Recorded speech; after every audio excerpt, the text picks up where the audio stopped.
in this analysis of generations, there is a strong secular understanding, but I would say that it's somewhat different from what we read about in the Bible with respect to generations. There's no question that in the Bible, generations appear a lot. The Hebrew word dor and the Greek word genea are all over the Old and New Testaments.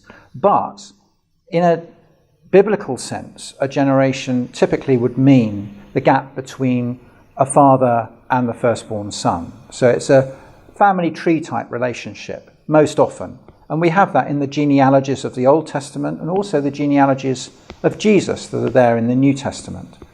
So there's that first relationship, which I call kinship. Secondly, we can see generation defined in terms of sheer age. So in Luke 3:23, Jesus is said to be around 30 years of age when he begins his ministry.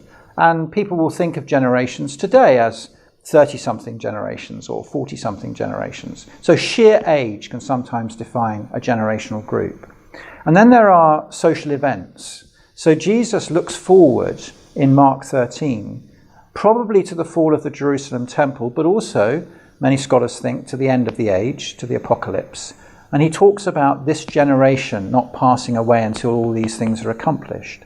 What he really means by that is everybody living at the time that he's speaking. And generations are defined by big social events. We see echoes of that, for example, in the Second World War, which defines the baby boom generation, or the fall of the Twin Towers in New York, which is taken to define the millennial generation.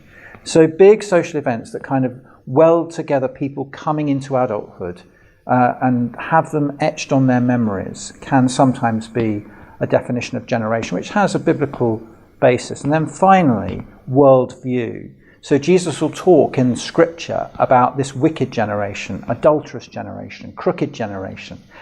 He assigns the people living in his own age a particular kind of philosophical and ethical character, something to do with the mood of the times, what William Pinder later called the zeitgeist.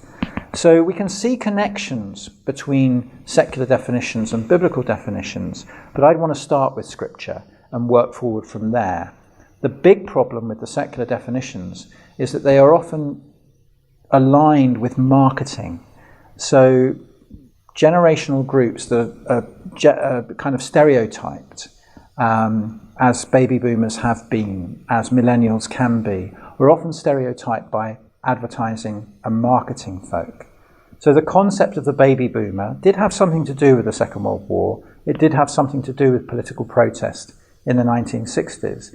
But it actually goes back to the attempt by a lot of marketing people in the late 50s to find a new consumer market around teenagers, which hadn't really existed as a group before. But with adolescence being extended into higher education, with economic freedom trickling down to teenagers, suddenly you had sort of rock and roll music which was targeted at teenagers, particular styles of dress targeted at teenagers and young 20-year-olds and 20-somethings.